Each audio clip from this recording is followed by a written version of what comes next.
যখন আপনার স্বাস্থ্য কার্ড থাকবে, আপনার ফ্যামিলি কার্ড থাকবে, আপনার তো মানসিক শক্তি এমনি হয়ে যাবে, আমরা অসুখ দেখবেন, এত অসুখ হবেও না। তাহলে দফা নম্বর 24 দেখেন, এই যে আমার আম্মা, এই যে আম্মা, এই চোখের মধ্যে দেখেন ময়লা, চোখে অসুবিধা হয়, ডাক্তার দেখাইতে পারে না। চোখে অসুবিধা হয় না আম্মা? হ্যাঁ, চোখে কেত রুড়ে না? হয়তো হয়তো প্রত্যেকে ডাক্তার দেখায় বেশি, কোথায় ডাক্তার পাবে সে? জ্বরে 103-4 ডিগ্রি জ্বর, তারপরে বাচ্চা নিতে হয় না? ছেলে যখন আসি বলে আম্মা বাদ দাও স্কুল দেন, কোন মা শুই থাকতে পারে?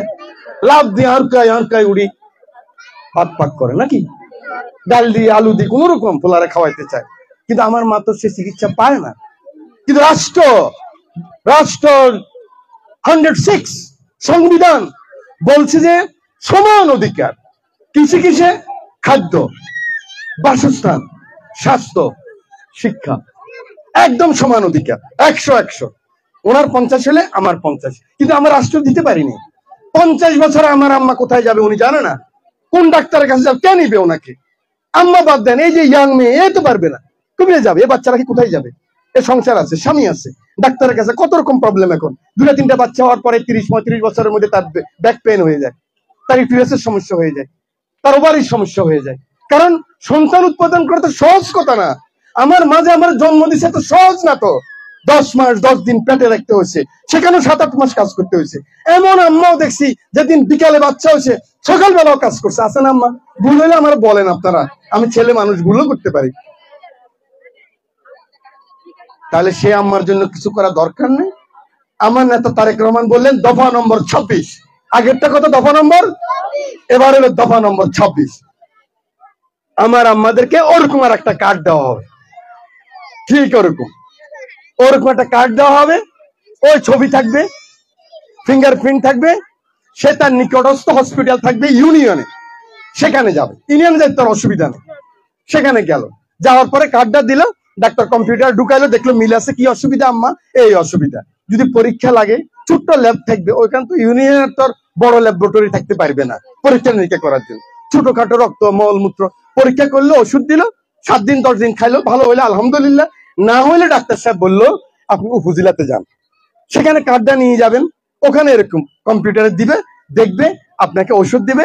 যদি ভালো না হয় ডিস্ট্রিক্ট হাসপাতালে, সেখানেও কার্ড নিয়ে যাবেন, সেখানেও যদি ভালো না হয়, আল্লাহ দিলে ভালো হয়ে যাবে, যদি না হয় তাহলে ঢাকার হসপিটালে, কোন হসপিটালে? অমুক হসপিটালে যান, এখানে ডাক্তার কম্পিউটার দেখে বলে দিবে রহিমা বেগম, ওই যে কার্ড তো আছে, কার্ডে তো সিরিয়াল সারা বাংলাদেশে, রহিমা বেগম, স্বামীর নাম আলী আসগর, অমুক ঠিকানা, যখন দিবে ঢাকা মিটফোর্ড হসপিটাল, ডাক্তারকে ডাক্তার অভিষেক কুমার, সেখানে যাবেন, পরীক্ষা নিরীক্ষা যা যা লাগবে করে আপনাকে ট্রিটমেন্ট দিবে, আপনি চলে আসবেন, কোথাও কোনো পয়সা লাগবে না। শুধু আপনি পথ ভাড়া দিয়ে যাবেন, পথ ভাড়া দিয়ে আসবেন। তাহলে কি হইলো? এখন সাহস তো হইলো যে না, ঘরের মধ্যে মানে ক্যান্সারে মরে যাবো, তবু চিকিৎসা পাবো না, এখনো বর্তন লেখা খাবো, এখনো ঝাড়ফুঁকের ওষুধ খাবো না, আমার চিকিৎসাটা আছে। যখন আপনি বুঝবেন আপনার চিকিৎসা আছে, আপনার অসুখও কমে যাবে। আপনি দেখেন, যখন আপনাদের ঘরে খুব খাওয়া থাকে, খুব খাওয়া, পোলাও মুরগি এটা সেটা, যাদের ঘরে 12 মাস এরকম খাওয়া থাকে, বাচ্চারা খানা খায় না, খেয়াল করে দেখেন, বলবো যে এরা আর বলা কোনো খানা খানা, এত চেষ্টা করি বাচ্চা খায় না। কিন্তু আমরা যারা বড় হয়েছি, 5 বোন 7 বোন, আপনারা যারা বড় হয়েছেন, দেখছেন না, খানা দেওয়ার আগে আমরা খাই ফেলাইতাম, খানা টেবিলে দেওয়া, বিছনাত দেওয়ার আগে আমরা মা দাও মা দাও। অর্থাৎ যখন খাওয়া আপনার কাছে থাকবে, তখন অত খাইতেও ইচ্ছা করবে না। যখন আপনার দেখবেন যে আপনার হেলথ কার্ড আছে, এটার নাম হলো হেলথ কার্ড, এই দফা নম্বর 26, এটার নাম হলো হেলথ কার্ড, স্বাস্থ্য কার্ড বাংলা, তখন দেখবেন অসুখও কম হবে। কারণ মানসিক শক্তি হয়ে যাবে তো আপনার, যে আমার চিকিৎসা করার ব্যবস্থা আছে। এবং অসুখ 60% হইলো মাথায়। আপনি যদি মনে করেন আপনি সুস্থ, দেখেন না ডক্টর ইউনূস 86 বছর বয়স, কথা কয় কেমনি, খেয়াল করছেন? এমনি কথা কয়। 86 বছর বয়সে তো হাত লাড়ানো যায় না নাকি, এই কথা কয় এমনি। কি ওই মানসিক শক্তি? যখন আপনার স্বাস্থ্য কার্ড থাকবে, আপনার ফ্যামিলি কার্ড থাকবে, আপনার তো মানসিক শক্তি এমনি হয়ে যাবে, আমরা অসুখ দেখবেন, এত অসুখ হবেও না। তাহলে দফা নম্বর 24, দফা নম্বর 26, দুইটা মনে রাখতে হবে, একটা ফ্যামিলি কার্ড, একটা হলো স্বাস্থ্য কার্ড, ঠিক আছে আমরা? তাহলে এটা যিনি করবেন তিনি কে? তিনি হলো আমার নেতা তারেক রহমান। তা আমরা তারেক রহমানের দোয়া করতে পারবো না? তারেক রহমানের জন্য আমরা দোয়া করতে পারবো তো নাকি? কারণ আল্লাহ যদি ওনারা কামিয়াব করে তাহলে তো আমরা ইনশাল্লাহ এই জিনিস করতে পারবো। তাহলে এখন আপনারা আমার একটা স্লোগান দিবেন, সবাই ধরবেন। আমি বলবো দিল্লি নয়, পিন্ডি নয়, আপনারা বলবেন সবার আগে বাংলাদেশ। কারণ আমার বাংলাদেশটাই আসল। আমার বাংলাদেশ টিকলে কিন্তু সব টিকবে। আমি আরেকজনের গোলামি করলে কিছু হবে না।